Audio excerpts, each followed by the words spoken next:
Still, the candle wax dripped beside the dinner plates when my son said, "Don't come for Christmas. I didn't expect you." As I straightened my napkin, I kept my voice calm while the room stayed perfectly still.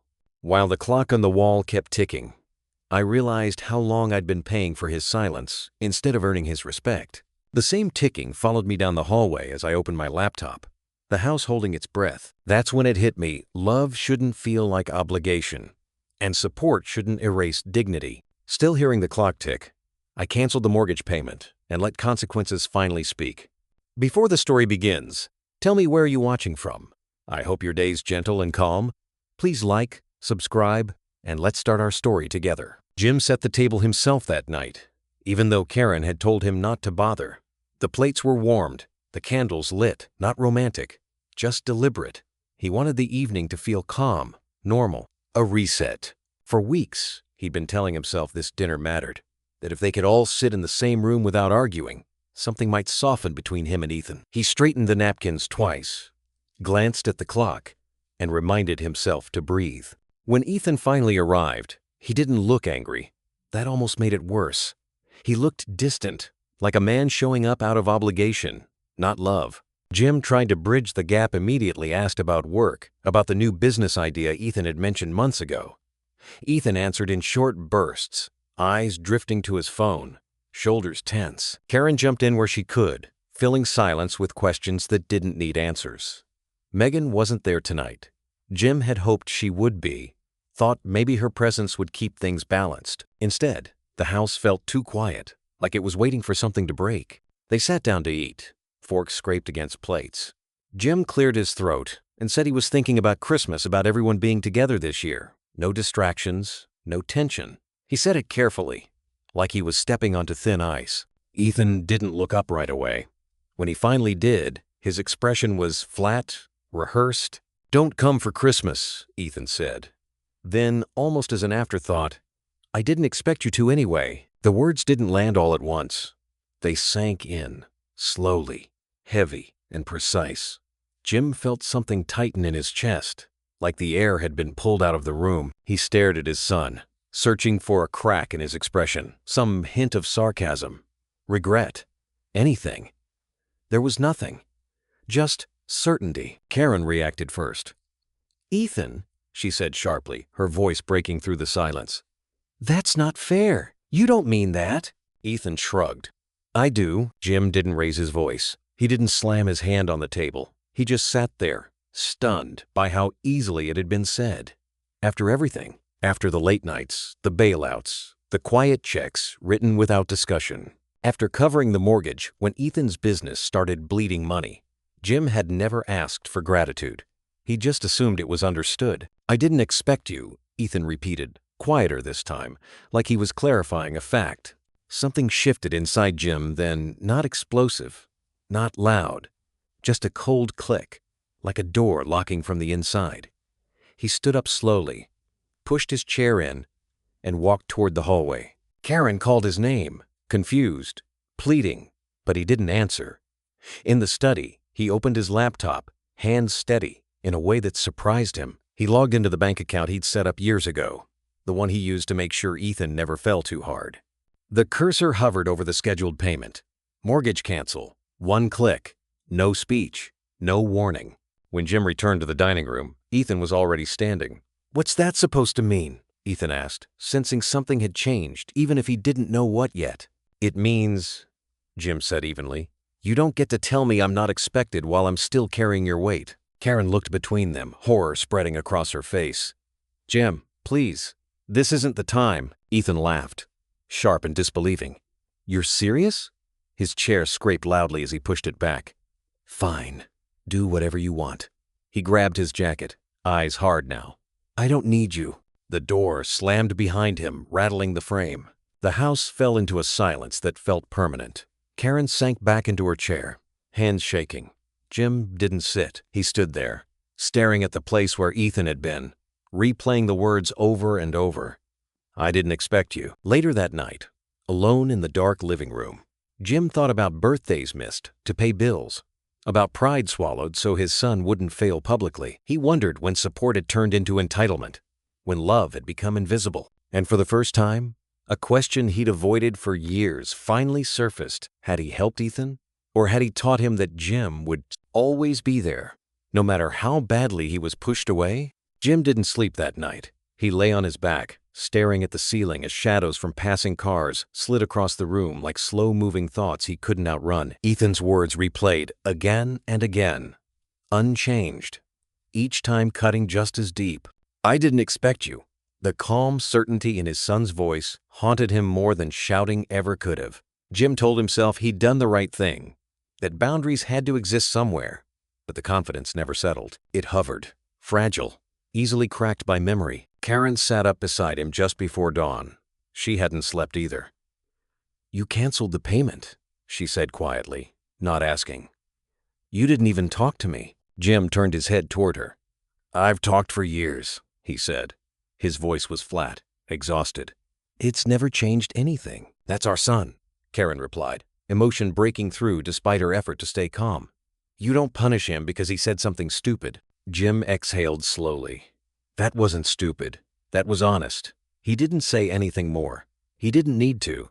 The space between them felt crowded with things neither knew how to say without making it worse. By mid-morning, Megan called. Her voice carried the careful tone she used when she already knew the answer, but hoped she was wrong. "Dad," she said, "Ethan's not okay. He's scared. You don't have to agree with him, but cutting him off like that, maybe it's too much all at once." Jim closed his eyes. Megan had always been the bridge, the one who tried to keep everyone from falling too far apart. "I didn't cut him off," Jim said. "I stopped holding him up." There was a pause on the line. "Sometimes that feels the same," Megan said gently. She didn't argue after that. She just told him she loved him and hung up, leaving Jim alone with the weight of her words. Later that afternoon, Jim drove to Mark's place. They sat in the garage, the door half open, cold air creeping in. Mark listened without interrupting, nodding slowly as Jim laid it all out: the dinner, the words, the decision. When Jim finished, Mark leaned back against the workbench. "You've been his safety net for a long time," Mark said. "And nets don't teach people how to stand." He paused. "But I won't lie to you. When you pull it away, they fall hard. Sometimes they don't forgive that." Jim stared at the concrete floor. "I'm not trying to teach him a lesson," he said. "I'm just tired of being told I don't matter." Mark didn't argue. "Then stand firm," he said. "Just know the cost might be more than money." That evening, Jim's phone rang. Ethan's name lit up the screen. Jim watched it vibrate, his chest tightening with every second. When he finally listened to the voicemail, Ethan's voice sounded different, strained, rushed. "Dad, I shouldn't have said what I said," Ethan began. "I was angry. I didn't mean it like that." A pause. "I've got something lined up. A new venture. I just need a little help to get it off the ground. We can talk, right?" Jim set the phone down without responding. Anger flared first, hot and familiar. Then came something quieter: distance. Not the kind that explodes, but the kind that settles in and stays. He realized with a dull ache that ignoring the call hadn't made him feel stronger. It had just made the space between them feel more real. That night, Jim sat alone in the living room, lights off, thinking about everything he'd done to protect Ethan from failure. He wondered if removing that protection was necessary, or if it was just another way of giving up. The question followed him into the dark, unanswered, pressing harder with every passing hour. Days passed without a word from Ethan. No calls, no texts, not even a clipped message filled with resentment. Jim checked his phone more often than he wanted to admit, the screen lighting up with nothing but notifications that didn't matter. At first, the silence felt like relief. No arguments, no explanations, no disappointment arriving through a speaker or glowing screen. For the first time in years, Jim wasn't bracing himself for the next request. That relief didn't last.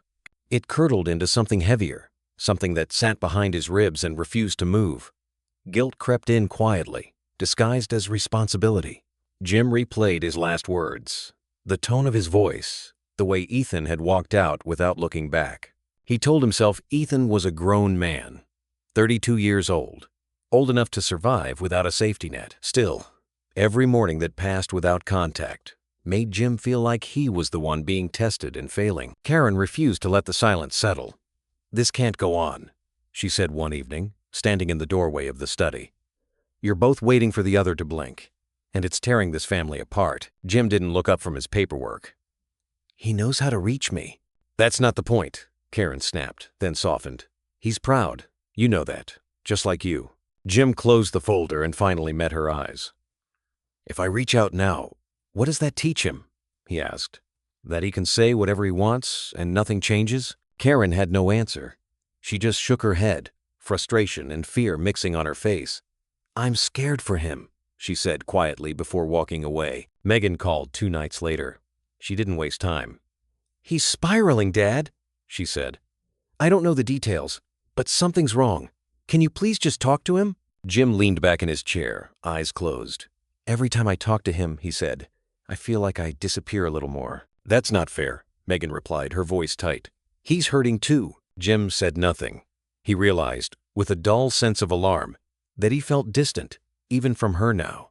Like pulling away from Ethan had pulled him away from everyone else by default. He met Mark for coffee the next morning. The place was nearly empty, the kind of quiet that encouraged honesty. Jim told him about the silence, about Karen and Megan, about the gnawing sense that he might be making everything worse. Mark listened, stirring his coffee slowly. Silence is a consequence, he said. And consequences don't feel good. They're not supposed to. What if it breaks him? Jim asked. Mark didn't hesitate. Then he'll have to figure out how to put himself back together. You can't keep being the glue. The words hit harder than Jim expected. He wanted to argue, to say this was different because it was his son. Instead, he nodded, knowing Mark was right, in theory, just not sure if theory survived real life. What Jim didn't know was how bad things had gotten for Ethan. Bills were stacking up. Calls from creditors went unanswered. The mortgage payment Jim had canceled loomed like a ticking clock. Ethan ignored the warnings, convinced he could fix it on his own. Convinced asking for help now would mean admitting his father had been right. Pride kept him silent, even as the ground beneath him softened. Jim sensed it anyway. A father's intuition, stubborn and inconvenient. Late at night, he found himself imagining Ethan alone in his apartment, pacing, calculating, pretending control where there was none. He told himself that stepping in too soon would undo everything, that this distance was necessary. That pain now might mean strength later. Still, as the day stretched on, Jim began to wonder if silence was teaching Ethan independence, or just teaching him how to live without his father at all. The thought followed Jim into the dark, unresolved, waiting for an answer neither of them was ready to face. The call came just after noon, an unfamiliar number lighting up Jim's phone while he sat alone at the kitchen table. He almost let it go to voicemail. Something told him not to. Mr. Harris, the man on the other end said, voice professional detached. I'm calling regarding your son, Ethan. I represent one of his creditors. Jim felt his shoulders tense. He stood and walked toward the window, staring out at the quiet street as the lawyer spoke. Missed payments, escalating penalties, obligations Ethan had signed his name to without understanding the weight of them. Jim said very little, just enough to confirm he was listening. When the call ended, the house felt smaller, tighter, like it was closing in on him. Karen noticed immediately. What happened? She asked. Jim told her. Every word landed harder than the last. You can't just let this happen, she said, panic edging into her voice. He's drowning. I know, Jim replied. And I didn't push him in. That doesn't mean you let him sink. She shot back. You're his father. Jim met her gaze, tired but unyielding. And this is the first time I'm acting like one. Karen turned away, wiping at her eyes, frustration and fear mixing into something sharp. The argument didn't explode. It didn't need to. The tension between them had become constant. Like a low hum, neither could shut off. That evening, Megan sent a text, just a link. Jim hesitated before opening it. When he did, his stomach dropped. Ethan's face filled the screen, eyes hard, words typed in anger and posted for anyone to see. He wrote about abandonment, about control, about a father who cared more about money than his own son. Names weren't used, but they didn't need to be. The comments were already piling up sympathy, outrage, speculation. Jim closed the app, his hands shaking. The betrayal wasn't just personal anymore. It was public. Megan called minutes later. I didn't know he was going to do that, she said quickly. I tried to stop him. I know, Jim replied. His voice was calm, but something inside him had cracked. You shouldn't be in the middle of this. "But I am," Megan said, near tears. "And I don't know how to get out." Neither did Jim.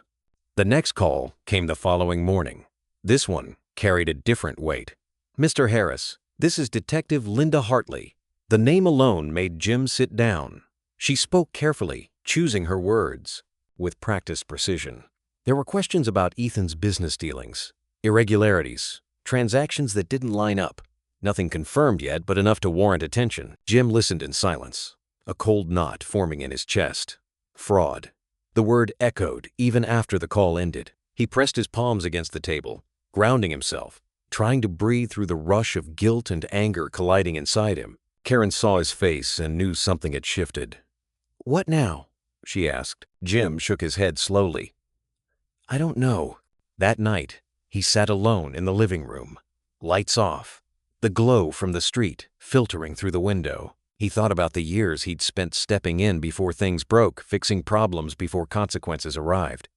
He wondered if that was love or fear, if everything he'd given Ethan had actually prepared him for life or insulated him from it. Jim felt guilty for not stepping in now, just as guilty as he felt justified for finally standing still. The line between helping and enabling had never felt thinner, and as the weight of what was coming settled over him, Jim realized the breaking point wasn't just Ethan's, it was his too. The envelope didn't look important. No logo, no urgency in its appearance. Just Jim's name typed cleanly across the front, slipped among grocery flyers and utility bills. He opened it without thinking, standing at the counter, already half distracted. By the second sentence, his attention snapped into place. Final demand for repayment. Jim read the page slowly, then again, the words sharpening each time. The tone wasn't aggressive, but it didn't need to be. Dates were listed, amounts itemized, consequences implied. This wasn't a reminder, it was a warning. Ethan's creditors weren't asking anymore. They were positioning themselves. He sat down hard, the paper spread flat in front of him like evidence. The number at the bottom made his jaw tighten. This wasn't a single bad decision. It was a pattern, a long one. Karen came in quietly and knew something was wrong before he said a word. She read the letter, her breath catching halfway through. "How does this even happen?" she asked. "How did it get this far?" Jim didn't answer right away, because as much as he wanted to blame Ethan's recklessness, the truth pressed in from all sides. These were the kinds of risks someone takes when they believe failure won't stick, when someone else has always softened the landing. Over the next 2 days, the picture grew darker. Emails followed. Calls he didn't answer went to voicemail, each one more direct than the last. Short-term loans Ethan had never mentioned. Deals that promised fast returns and delivered nothing. Jim learned that some of the money hadn't gone into businesses at all, just toward keeping other debts quiet a little longer. Each new detail landed like a quiet accusation. Jim felt responsible in a way that went beyond finances. He had cut Ethan off, yes, but only after years of proving he'd never truly let him fall. The timing made the guilt sharper, more confusing. Detective Hartley called that afternoon. This time, there was no attempt to soften the message. She spoke carefully, professionally, but the implication was clear. "Some of these transactions raise serious concerns," she said. "We're looking into whether misrepresentation was involved. Your son may need legal counsel." Legal trouble, not hypotheticals anymore. Jim closed his eyes as she spoke, imagining Ethan sitting across from an investigator, confident turning brittle under pressure. When the call ended, Jim felt an unfamiliar tremor in his hands. Karen didn't hide her fear. "This isn't just debt," she said. "This is dangerous. He's in over his head, Jim." "I know," he replied. "Then how can you still stand back?" Jim stood and walked to the window, staring out at the familiar street, the ordinary world moving along untouched by what was unfolding inside his house. "Because if I step in now," he said slowly, "I teach him that no line is real." Karen's voice cracked. "And if you don't, what happens if he crosses one he can't come back from?" That question followed Jim, long after the room went quiet. He gathered the letters that night, spreading them across the dining table, reading them with a clarity that hurt. He was still angry, still wounded by what Ethan had said, by how easily he dismissed him.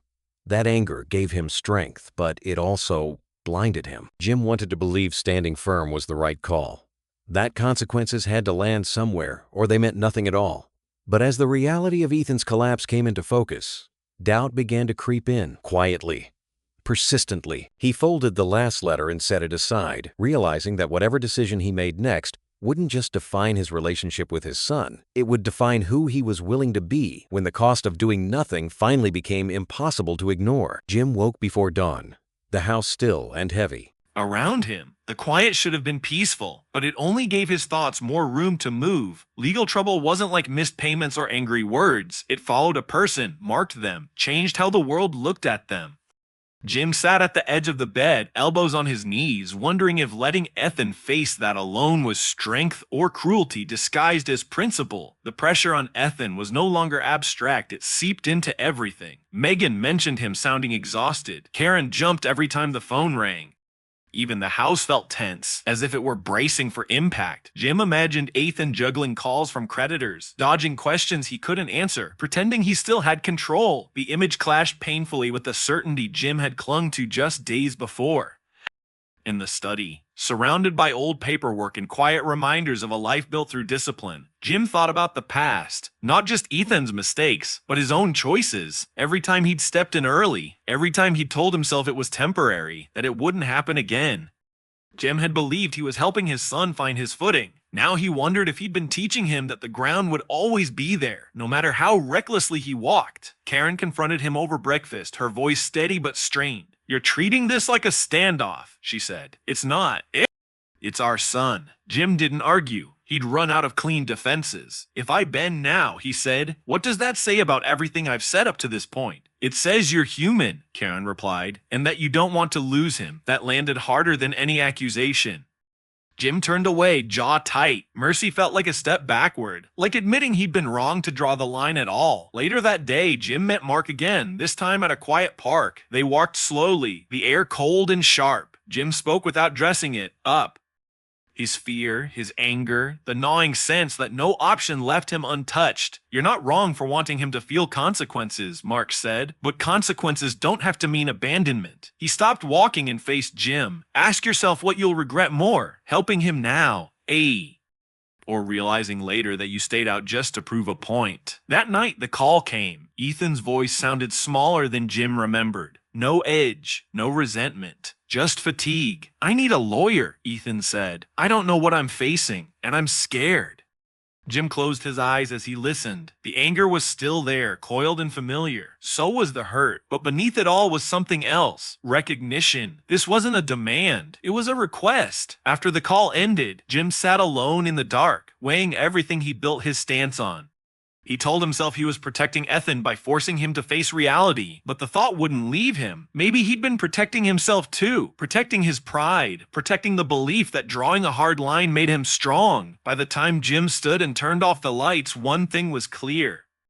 The next move he made would either close the distance between him and his son, or seal it for good. Jim agreed to help without ceremony. No speech, no conditions spelled out loud, just a quiet nod over the phone when Ethan asked if he would sit in on a meeting with a lawyer. The decision didn't feel like relief. It felt like stepping onto unstable ground, knowing it might hold or give way without warning. They met 2 days later in a small office that smelled faintly of coffee and old paper. Jim listened while the attorney spoke, taking notes, asking questions when Ethan couldn't find the words. He kept his voice calm, controlled, the way he'd learned to handle pressure over decades. To anyone watching, he looked steady. Inside, resentment pressed against his ribs, reminding him how close he'd come to walking away entirely. When they left, Ethan asked if they could talk, not argue, just talk. They sat in Jim's car, engine off, the silence thick between them. Ethan stared out the windshield at nothing in particular. "You always made it seem like I was one mistake away from losing everything," he said finally, "but also like you'd never actually let me fall. I never knew which version of you I was dealing with." Jim tightened his grip on the steering wheel. He wanted to push back, to list every sacrifice. Every night he'd stayed up fixing problems Ethan never even knew existed. But he didn't. He waited. "I felt like I was constantly trying to prove I wasn't a disappointment," Ethan continued. "And every time you stepped in, it just made it worse. Like you didn't trust me to handle my own life." The words stung because they weren't entirely wrong. Jim saw for the first time how protection could look like control from the other side. It didn't erase his anger. It didn't undo the betrayal.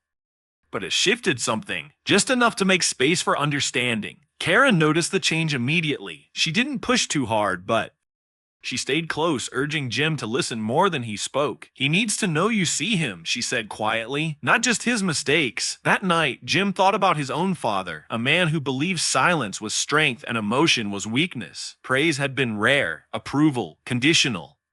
Jim had grown up learning that love was shown through provision, not words. He'd carried that lesson into his own parenting without ever questioning it. Now, sitting alone in the dark, he wondered what Ethan had been missing all along. A few days later, Ethan said it, not dramatically, not with tears. Just a low, honest admission. I shouldn't have said what I said about Christmas, he murmured. I was angry, and I wanted to hurt you, he paused. I'm sorry. The apology hung in the air, fragile and incomplete. Jim felt the urge to respond immediately, to close the gap with reassurance. Instead, he stayed silent. Forgiveness didn't come on command, not after years of swallowed resentment. Ethan didn't press. That, more than anything, unsettled Jim. Driving home later, Jim felt the familiar pull of contradiction. Helping Ethan felt right and wrong at the same time. He was stepping in again, but this time with eyes open. Still, he couldn't shake the fear that empathy would blur the line he'd fought so hard to draw. As he turned off the engine and sat in the quiet, Jim realized the hardest part wasn't deciding whether to help his son. It was figuring out how to do it without losing himself in the process. The call came from Megan, her voice tight with urgency. It's over, she said. The business collapsed. Completely. Jim felt the words settle slowly, like debris sinking through water. A few days later, he learned Ethan had lost his apartment too. Eviction notices didn't care about intent or effort. They just arrived and took what was left. Jim stood in the kitchen long after the call ended, staring at nothing. This was the moment he'd told himself he was preparing for, the point where consequences landed fully. And yet, when it happened, there was no satisfaction. Only a dull, spreading ache. Karen didn't wait long to speak. You can't let him go through this alone, she said. There was no accusation in her voice, just exhaustion. He has nowhere to land. Jim's jaw tightened. He made choices, he replied. And every time I've stepped in before, it's cost us more than money. Karen looked at him, eyes shining. And what's this costing him? That question followed Jim all the way to Ethan's place, or what was left of it. The apartment was small, barely furnished, the kind of temporary space that felt designed for failure. Boxes lined the walls, half packed, half abandoned. Ethan sat on the edge of a mattress on the floor, shoulders slumped, eyes hollow. He looked older, smaller. Jim took it all in without comment. The smell of stale air, the silence. This was what the fall looked like when there was no net. I messed up, Ethan said quietly, staring at his hands. I know that now. His voice wavered. I treated you like you were the enemy, like you didn't matter. He swallowed hard. I was wrong. Jim listened. He didn't interrupt. He didn't reassure. Part of him wanted to reach out, to pull his son back from the edge. Another part stayed frozen, guarded by years of disappointment. I'm sorry, Ethan said again, more firmly this time, for Christmas, for everything. The apology was sincere. Jim could hear it, but sincerity didn't erase the past. It didn't undo the nights of anger, the public rant, the quiet dismissal of everything Jim had given. Forgiveness didn't come just because someone finally asked for it. They sat in silence, the weight of everything pressing down. Jim felt torn between two instincts, protection and self-preservation. He knew if he took Ethan in, if he fixed this too, the cycle might never end. And yet, walking away felt like abandoning more than just a lesson. I'll always be here for you, Jim said finally, his voice steady but distant. Ethan looked up, hope flickering briefly. But you need to learn to stand on your own. The words landed softly, but they carried distance. Not rejection, not rescue. Something in between. Ethan nodded. Though disappointment shadowed his face, he didn't argue. That, too, unsettled Jim. As Jim left the apartment, he felt the familiar conflict tighten again. He'd drawn a line, clear, intentional, but standing on this side of it felt lonelier than he'd expected. And as he drove away, he couldn't shake the fear that this might not be the moment that saved Ethan, but the moment that finally pushed him too far to reach. Jim lost track of how many times Ethan had apologized. Each one sounded different, some rushed, some careful, some heavy with regret, but they all landed in the same place. Jim heard them, acknowledged them, and then set them aside, unsure what they were supposed to fix. Apologies didn't give him back the years of quiet dismissal. They didn't erase the way he Dee felt reduced to a wallet instead of a father. Ethan called again late one evening. His voice was steady, calmer than before. "I took what you did for me for granted," he said. "Not just the money. You. I see that now." He paused, letting the words stand on their own. "I'm sorry." Jim closed his eyes. This one felt different. Not louder, not desperate, just honest. And that made it harder, because honesty forced him to look at his own hurt, the part he'd buried under responsibility for decades. Jim realized how rarely anyone had asked what he needed, how often he'd swallowed disappointment because being the stable one meant never asking for anything in return. Hearing Ethan acknowledge that stirred something raw inside him. Karen noticed the shift before Jim did. "Holding on to this is costing you," she said gently one night as they sat together in the living room. "You don't have to forget what happened, but if you never let it go, you'll lose more than just peace." Jim didn't respond right away. He was afraid she was right. Anger had been easier than vulnerability. It had given him structure, something solid to stand on when everything else felt uncertain. But as days passed, Jim began to see the price of that anger. It kept him awake. It pulled him away from Karen. It made every interaction with Ethan feel like a transaction instead of a connection. Eventually, Jim agreed to meet Ethan. They chose a neutral place, a quiet cafe with no history attached to it. The conversation was awkward from the start. Words stumbled. Silence lingered too long. Ethan spoke carefully, as if any wrong phrase might end the meeting altogether.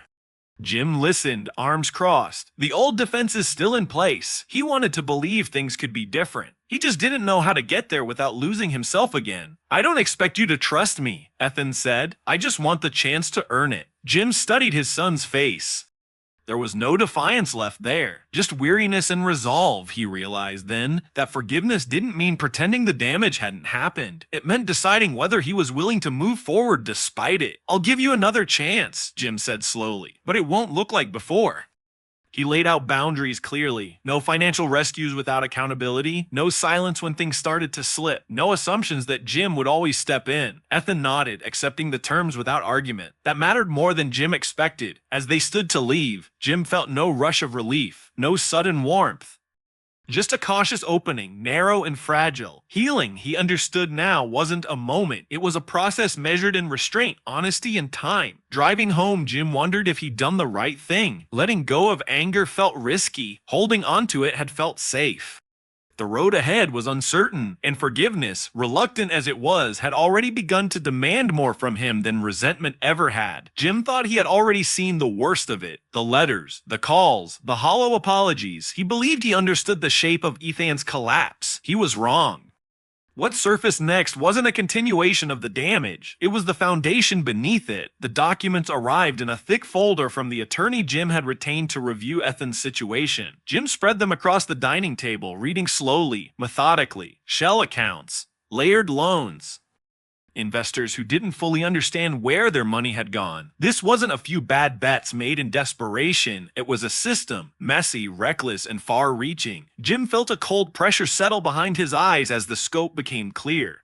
When Detective Hartley called later that day, her tone confirmed what Jim already feared. "This isn't isolated," she said. "Your son appears to be part of a broader financial scheme. We're still determining intent, but criminal charges are possible." Possible wasn't the word Jim heard. Inevitable was. He sat in silence after the call ended, the weight of it pressing down on his chest. This wasn't something he could quietly fix or absorb. It was bigger than the family now, bigger than pride or principle. Ethan arrived that evening, agitated, defensive. "They're exaggerating," he said immediately. "I didn't scam anyone. It just got out of control." Jim didn't raise his voice. "You moved money that wasn't yours," he said. "You signed agreements you couldn't honor." Ethan scoffed. "Everyone does it. You think I'm the only one playing the game." That was the moment Jim felt something inside him harden. "This isn't a game," he said, "and pretending it is won't save you." Ethan's refusal to take responsibility cut deeper than any debt. Jim saw now what he'd been fighting all along, not failure, but denial. The conversation spiraled, anger replacing restraint, until Jim finally stood. Karen tried to intervene, voice shaking. "We have to help him," she said. "If we don't, this will destroy him." Jim turned to her, exhausted, etched into every line of his face. "It's already destroying us." Later that night, Jim received another call, this one from his own financial advisor. The implications were clear. Some of Ethan's decisions had put family assets at risk. Lines had blurred. Names had been used where they shouldn't have been. Even the appearance of involvement could damage everything Jim had spent his life building. Reputation, security, legacy. Jim felt betrayed in a way that eclipsed everything before it. This wasn't just about disappointment anymore. This was about protection. About drawing a line not just for Ethan, but for everyone else who would be pulled under if this went unchecked. He spent the night preparing, not emotionally, but practically. Calls to attorneys, documents pulled from safes, accounts reviewed with a level of scrutiny he'd never needed before. Jim wasn't running from his son. He was bracing for impact. As dawn broke, Jim stood alone in the kitchen, staring at the quiet house. He knew what was coming next wouldn't be resolved with apologies or boundaries. This was fallout, real and lasting. And whatever happened, Jim understood one thing with painful clarity. If he didn't act now, the consequences of Ethan's choices wouldn't just claim his son, they would claim everything Jim had left to protect. Ethan showed up unannounced, eyes rimmed red, shoulders slumped in a way Jim had never seen before. This wasn't frustration or anger, it was collapse. He stood in the doorway like a man who had run out of exits. "I can't do this alone," Ethan said. His voice broke on the last word. "The legal bills keep coming. I don't even know how much I owe anymore." Jim didn't invite him in right away. He stood there, holding the door, memories pressing in without warning. "Don't come for Christmas. I didn't expect you." The words still had weight. They still hurt, and hearing Ethan ask for help now stirred both compassion and resentment in equal measure. "I'm not asking you to fix everything," Ethan continued quickly. "I just need help surviving what's coming." Jim stepped aside and let him in, but the distance stayed. Karen joined them in the living room, her expression softening the moment she saw Ethan's face. "He's scared," she said quietly to Jim later, when Ethan stepped outside to take a call. "This isn't about pride anymore. He needs his father." Jim rubbed his temples. "Every time I help, it costs something," he said, "and I'm the one who pays it." That night, Jim met with Michael Graham, the attorney recommended by Mark. The man didn't sugarcoat anything. He laid out the reality with clinical precision: potential charges, long timelines, reputational exposure, financial bleed that could last years. "If you assist," Michael said, "you need to be clear about what that help represents. Support without structure will only complicate things." Jim nodded.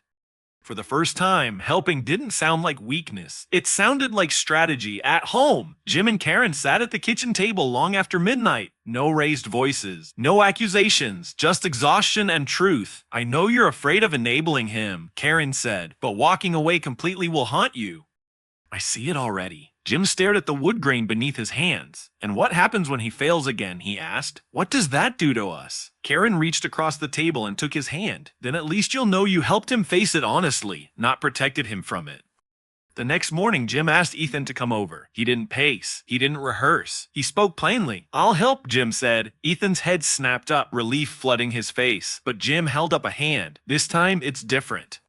Ethan listened as Jim laid out the terms: transparency, full cooperation with investigators, no hiding, no excuses, financial oversight, therapy, accountability, real accountability. "I'm not rescuing you," Jim said evenly. "I'm supporting you while you face what you've done." Ethan nodded, swallowing hard. "I'll do whatever it takes," he said. "I swear." Jim believed he meant it. Whether it would last was another question entirely. As Ethan left, Jim felt the familiar weight settle back onto his shoulders. Helping again hadn't brought relief. It brought responsibility. Heavier this time, sharper, edged with risk. Standing alone in the doorway, Jim understood that mercy wasn't free. It demanded more strength than anger ever had. And as he turned back into the quiet house, one thought lingered, unresolved and unsettling. This decision might save his son, or finally prove how much damage had already been done. Rebuilding didn't arrive with a sense of triumph. It came quietly in small, unremarkable steps that were easy to miss if Jim wasn't paying attention. Bills were paid on time, not erased, just managed. Meetings with attorneys happened without drama. Ethan stopped avoiding calls and started returning them. None of it felt like progress so much as the absence of chaos. And Jim learned to recognize that as something fragile. Therapy was Ethan's idea. That mattered. Jim didn't comment when Ethan mentioned it, just nodded, filing the information away like everything else. He watched closely now, not out of control, but caution. Trust, once broken, didn't grow back quickly. It needed evidence, consistency, time. Ethan talked less about quick wins and more about limits, what he could handle, what he couldn't. He admitted things he'd never said out loud before. Fear of failure, resentment he didn't know how to express, anger that had nowhere to go. Jim listened when Ethan shared pieces of that, even when it was uncomfortable. Especially then. Karen breathed easier as weeks passed without another crisis. But Jim noticed what she didn't say, the tension in her shoulders. The way conversations circled back to Ethan no matter where they started. The strain hadn't disappeared. It had shifted, settling into the quiet spaces of their marriage. Megan called often, checking in on her father more than her brother. "He's trying," she said. "I know you're waiting for the other shoe to drop, but don't miss this part." Jim appreciated her honesty. He wanted to believe it too, but wanting had cost him before. At night, when the house was quiet, Jim felt the exhaustion he'd been carrying finally surface. Helping Ethan again demanded energy he wasn't sure he had left. Every step forward stirred memories of how easily things had unraveled before. Jim wondered if he was healing or just holding his breath. Still, there were moments. Small ones. Ethan asking advice instead of money. Ethan admitting when he didn't know what to do. One afternoon, Jim caught himself laughing at something Ethan said and froze, surprised by the sound. It felt familiar, dangerous. He reminded himself that patterns didn't break just because people wanted them to. They broke because they were replaced slowly, deliberately. Jim tried to stay grounded in that truth, even as hope crept in where resentment had lived for so long. Karen watched him carefully. "You don't have to carry this alone," she said one night. Jim nodded, though he wasn't sure how to set it down. As the weeks stretched into months, Jim began to see pieces of the son he remembered, not the ambition or charm, but the quieter things. Accountability, humility, the willingness to sit with discomfort instead of running from it. Those signs mattered, but so did the fear. Every improvement carried a shadow, a question Jim couldn't silence. Was this real change or just another calm before collapse? He didn't know the answer yet. All he knew was that rebuilding demanded patience he was still learning how to give. And as Jim watched Ethan walk a careful line between progress and relapse, he understood that the hardest part wasn't helping his son start over. It was trusting that this time, the ground beneath them might actually hold. The first sign wasn't dramatic.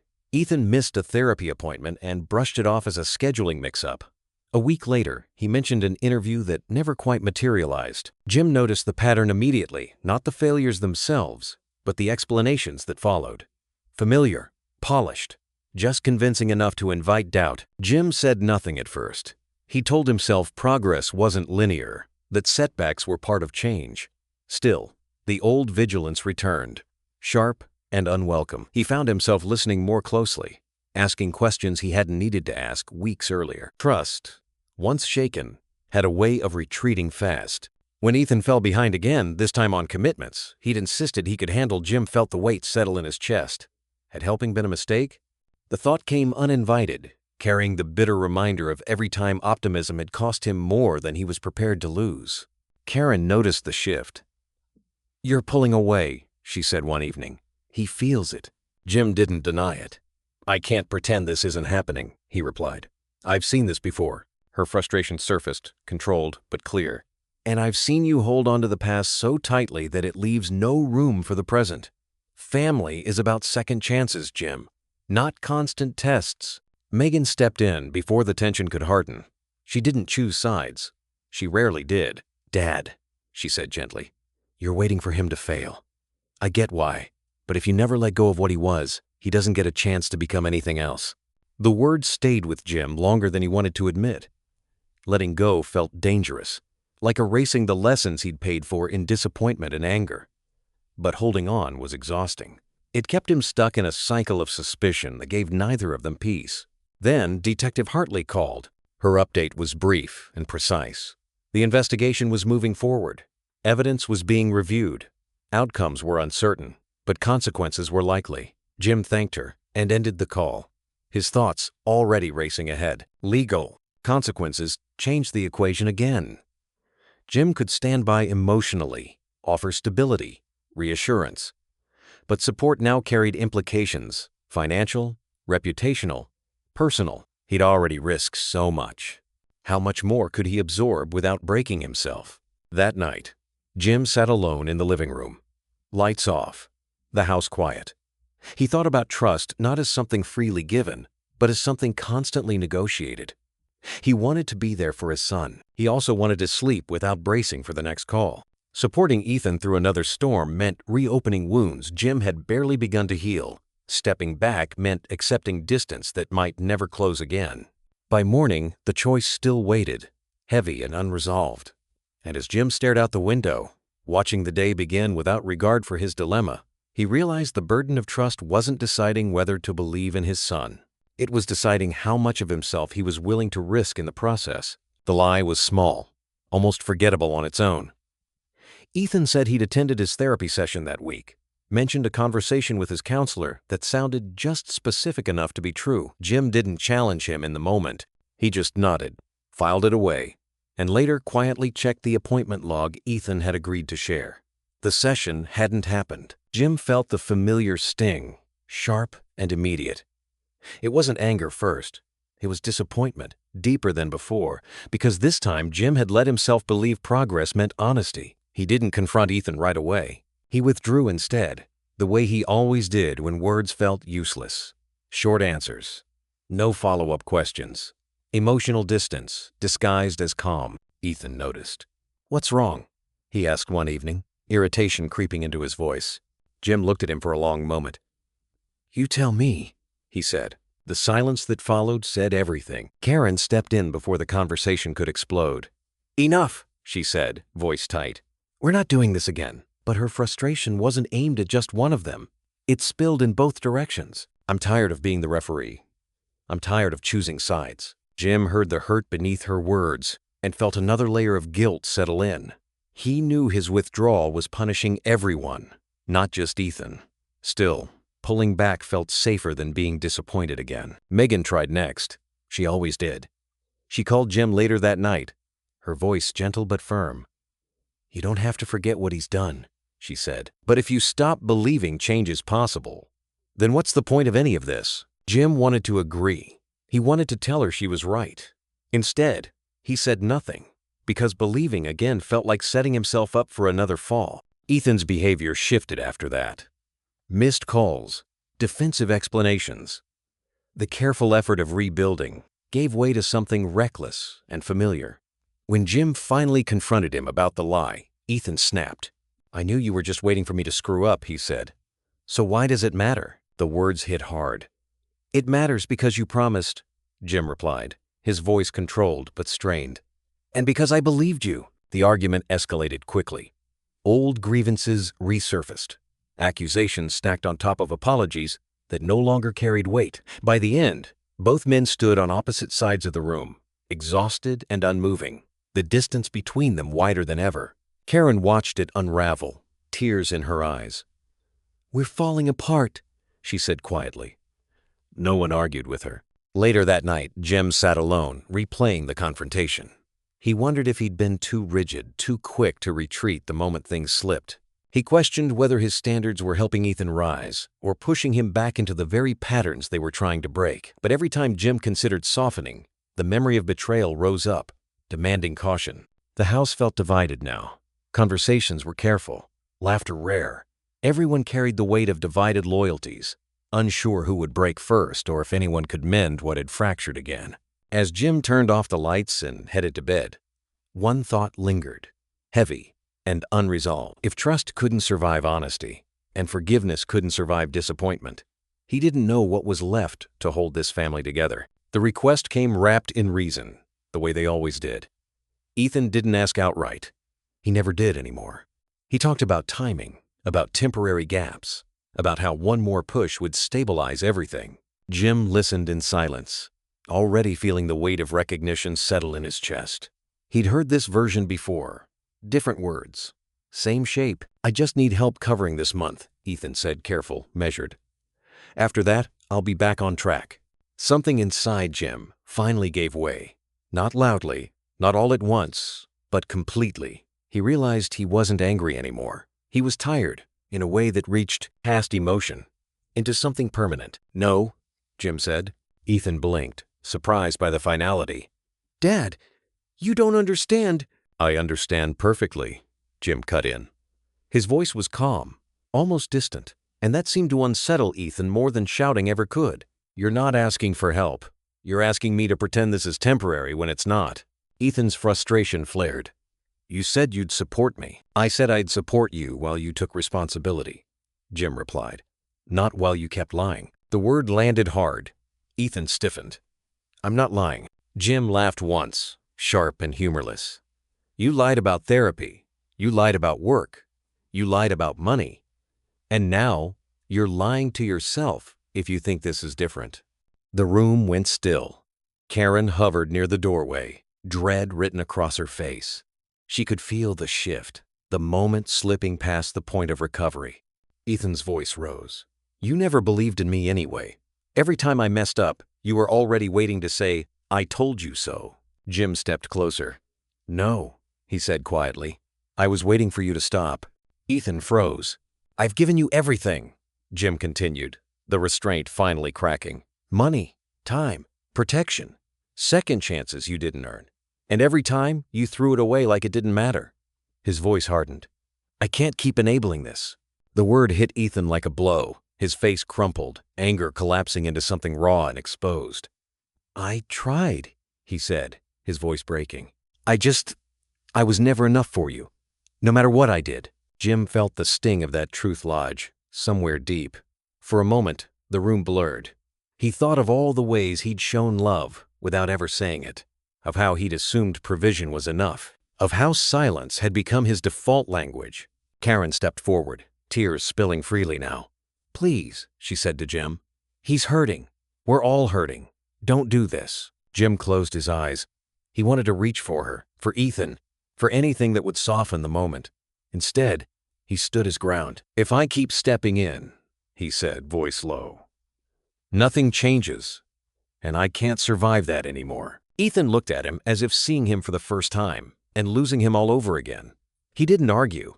He didn't beg. He just nodded, defeated, and walked out without another word. The door closed softly behind him. Karen sank into a chair, sobbing openly now. How did we get here? She whispered. Jim didn't answer. He stood alone in the middle of the room, the echo of his own words ringing in his ears. I've given you everything.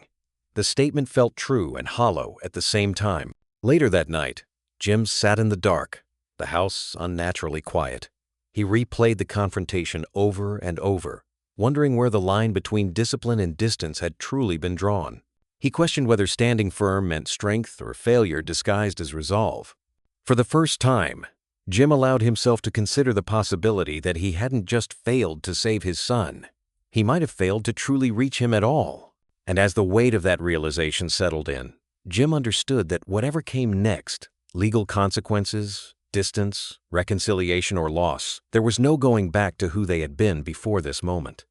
The court date arrived with no sense of ceremony, just a line on a calendar that carried more weight than any holiday ever had. Jim knew the day was coming, but knowing didn't soften it. If anything, it made the waiting worse. Each passing hour felt like a quiet countdown to something irreversible. He followed the case from a distance at first. Calls with attorneys, updates passed through Karen and Megan. Jim told himself this was the boundary he'd chosen to be present without interfering, to care without controlling. In practice, it felt like standing outside in the cold, watching through a window he could no longer open. Karen couldn't accept that distance. You have to be there, she said the night before the hearing. Not to fix it, just to show him he hasn't lost you completely. Jim resisted at first. The idea of sitting in a courtroom, listening to strangers list his son's failures in public, made his chest tighten. Shame was a heavy thing to carry, especially when it wasn't just your own. But beneath that was something worse, the fear that if he didn't go, the absence would become another wound they'd never close. The courthouse smelled of old paper and disinfectant. Jim sat in the back, hands folded, eyes forward. He didn't look at Ethan when he entered, dressed in a suit that didn't quite fit, shoulders hunched as if trying to disappear. The charges were read plainly, without drama. Fraud, misrepresentation, financial misconduct. Each word echoed louder than the last. Jim felt exposed, as though every eye in the room knew exactly who he was. He kept his face still, his posture rigid, grounding himself in restraint. This wasn't about pride anymore. It was about truth. During a recess, Ethan approached him, eyes red, voice barely above a whisper. I know I don't deserve it, he said, but I'm sorry for all of it. He hesitated. Can you forgive me? Jim looked at his son, really looked at him, and saw not the man who had manipulated and lied, but the boy who had once followed him everywhere, desperate for approval. Forgiveness didn't come easily, but neither did abandonment. I'm here, Jim said quietly. It wasn't absolution. It was presence. When the verdict came, it was lighter than anyone had expected. Probation, financial restitution, mandatory counseling, no prison time. Relief moved through the room, but it was muted, tempered by the reality of what still lay ahead. Ethan's shoulders sagged, relief and shame colliding in equal measure. Karen exhaled for the first time in hours, tears slipping free. Jim remained still, the weight of it all settling slowly. Outside, the family stood together awkwardly, unsure what came next. Nothing was resolved, nothing was fixed, but something had shifted. Jim's decision to attend to be seen had created a narrow opening where distance had once lived. As they parted ways, Jim knew the hardest part wasn't over. Consequences didn't end with sentencing. They lingered. They reshaped relationships. And as he watched Ethan walk away, carrying the weight of his choices into an uncertain future, Jim understood that the real reckoning for both of them was only beginning. Healing didn't announce itself. It didn't arrive with apologies or promises or any moment Jim could point to and say, this is where it changed. It crept in quietly, through routine and repetition, through showing up when it would have been easier not to. The Harris family learned quickly that repair wasn't dramatic. It was slow, uncomfortable, and often unsatisfying. Jim and Ethan began with small, neutral contact, short phone calls, occasional meals, conversations that stayed safely on the surface. Jim kept his expectations low, not out of cruelty, but self-preservation. Trust, he'd learned, didn't survive pressure. It needed space. At Karen's urging and against his own instinct, Jim started therapy. Sitting across from a stranger, speaking about his son, felt unnatural at first, but over time, patterns emerged. The therapist pointed out what Jim had never named, his fear of vulnerability, how silence had once protected him, how control had felt safer than honesty. Jim didn't like hearing it. He recognized its truth immediately. I didn't know how to be close without feeling weak, Jim admitted during one session. Saying it out loud left him drained, but lighter too. Ethan's progress continued, uneven and slow. He showed up for counseling. He worked entry-level jobs that bruised his pride. Some days, he seemed grounded. Other days, he retreated into himself, overwhelmed by the weight of rebuilding a life without shortcuts. Jim watched closely, fighting the urge to step in or pull away completely. Both instincts were still there. Neither felt right anymore. Karen remained the quiet center of the family, encouraging patience when frustration surfaced. You don't forgive once, she reminded Jim. You forgive every time you choose not to reopen the wound. It wasn't easy. There were setbacks, missed calls, awkward silences, moments where Jim felt the old resentment rising without warning. But there were moments too that surprised him. Ethan asking for advice without expecting rescue. Ethan admitting when he was struggling instead of hiding it. One afternoon they worked together in Jim's garage, fixing something trivial that didn't matter. They spoke little. Still, the shared task felt meaningful. Jim noticed how carefully Ethan followed instructions, how he waited instead of assuming. The change was subtle, but real. Later that evening, they sat on the porch as the sun dropped low. Ethan broke the silence. I know I hurt you, he said. I don't expect things to go back to how they were. Jim nodded. They won't, he said honestly. Then, after a pause, but they don't have to stay broken either. The admission cost him something. Vulnerability still did. But it also gave something back. Healing didn't erase the past. It didn't undo the damage or restore blind trust. What it did was make room for effort, for honesty, for a future that didn't depend on pretending nothing had gone wrong. As night settled in, Jim realized something quietly profound. The scars were still there. They always would be, but they no longer defined every step forward. And for the first time in a long while, Jim allowed himself to believe that moving forward slowly, imperfectly, might finally be enough. Ethan waited until the coffee cups were empty before he said it. as if he didn't want the request to feel rushed or rehearsed.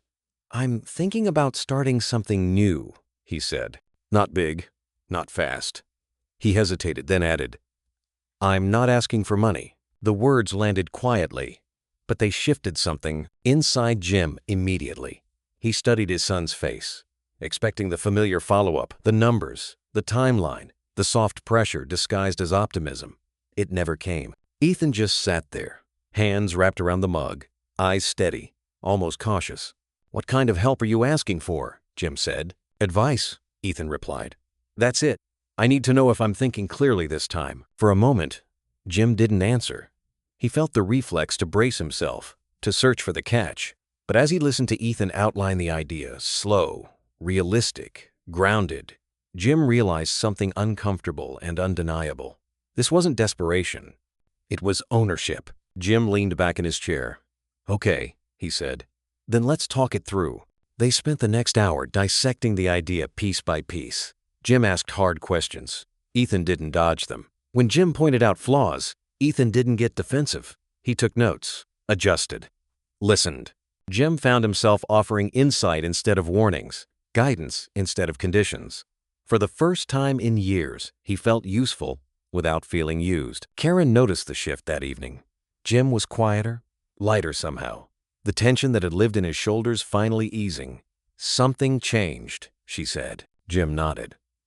"He didn't ask me to save him," he said simply. "He asked me to teach him." Karen smiled through tears she didn't bother hiding. "That's all you ever wanted," she said. "For him to stand on his own." Megan called later, as if she sensed the moment. Jim told her about the conversation, about the absence of expectation. She listened, then said gently, "This is good. But remember, healing doesn't mean rushing forward. It means staying present when it's slow." Jim appreciated the reminder.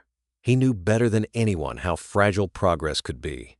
That night, lying awake, Jim felt something loosen that he'd been gripping for years. The anger that had once protected him had also trapped him. He saw now how it had hardened into a wall, one that kept pain out, but kept connection out too. Letting go of it didn't feel like weakness anymore. It felt like relief. Over the next few weeks, the change held. Ethan followed through. He built carefully. He asked questions instead of favors. Jim offered perspective and stepped back when needed, resisting the urge to overcorrect. Each small success felt earned, not bought, not rescued. The walls Jim had built didn't disappear overnight, but they cracked. And through those cracks came moments Jim hadn't realized he'd been missing: shared laughter, honest disagreement, quiet respect. The family felt different now. Not fixed, not perfect, but grounded. Conversations didn't circle endlessly around the past. They acknowledged it, then moved forward without pretending it hadn't happened. One evening, as they sat together in the living room, Jim looked at his family and felt something he hadn't felt in a long time: hope that didn't demand control. The fracture hadn't vanished, but growth had begun to take its place. The moment came without ceremony. No speeches, no witnesses.